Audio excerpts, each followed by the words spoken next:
oganda ahinya to oganda luo samoro jawach gani gimoro ok tim atima nono kama iro nitie mach nyalo betie.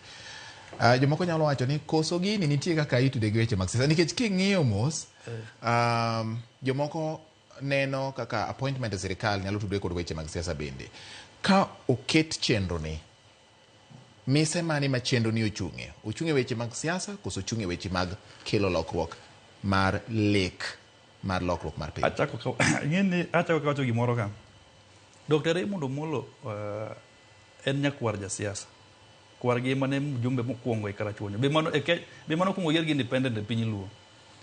Iluongo ni Omolo Agar. To eto ko ja siasa. To bar siasa be onge ng'ama ok ja siasa. Siasa luore. Ji mang'eny moko nitie kata mosewuok kata mano ohala modonjo e siasa mo succeed. But nyaka sama wuoyeni to ok otime nikech siasa. Nachako nyisi kowacho ni en nodonge thagruok. And ing'e Nyasaye meno ne kila mamomeno ka wacho ni ne nyisi gik moko ariyo gik ma pieso ohero. Pieso ohero lemo gi weche mag skul. Kendo kata kinyise ni ing'e ni ojadwen kabisa. En ng'ama lemo sata. Kendo jadwen nitie jadwen matinde oketho chik ma tedo Friday. Ing'e ni ka pies kata Friday ok tede godhiambo. En lemo nyaka Saturday. So king'iyo gigi te ong'ama owuok from kama ne ji samoro nok par. Kech ing'e ni kata kaka obed e Lake Basin samoro ji mang'eny okia.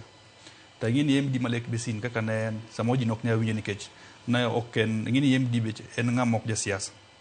Then kobiro koro samoro lwete ne ok nyal bedo ma otegna ahinya mondo mi nokony ji ka en mana MD kata iluongo na jatatije mana agency moro matis mar sirikal. Alright. But koro ing'e ni biro koro telo ne piny Kenya. Koro embe ka jatelo to pod otin. To dong gi dhier.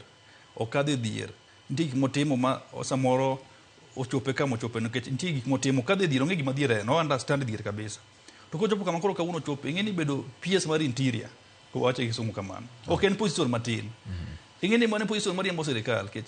Mano kata constitutionally PS mar interior chalo PA mar president. Omeno ka anytime mantie national function teno ka PS bedo bath president ka. Okay. En gi interior Eddie Camp to en bathe ka. Iso ni e position de cha. Oko gomne jinena ne tok president kanyo to gimo konyo godo oganda luo kiwe gi tije nikech tije ge mang'eny chieng' mulunga ka yisu gik mosetime piny luo ma chiko yiene timo. Kiwe gi tije ge mang'eny motimo ma chiko yiene timo ka.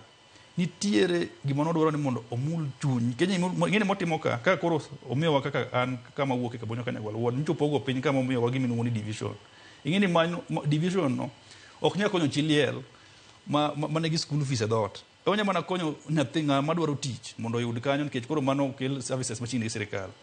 Kelo kata mano office chief gweng'wa kata ni gero office chief. Ing'e ni mano ok bi konyo ng'ama olewo makech kayo.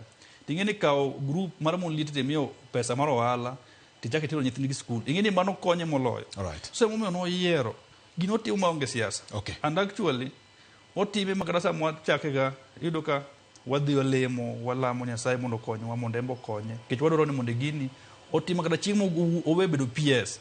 Puro bro time. Wach ni mogik osako. Kitiyo gwatieka.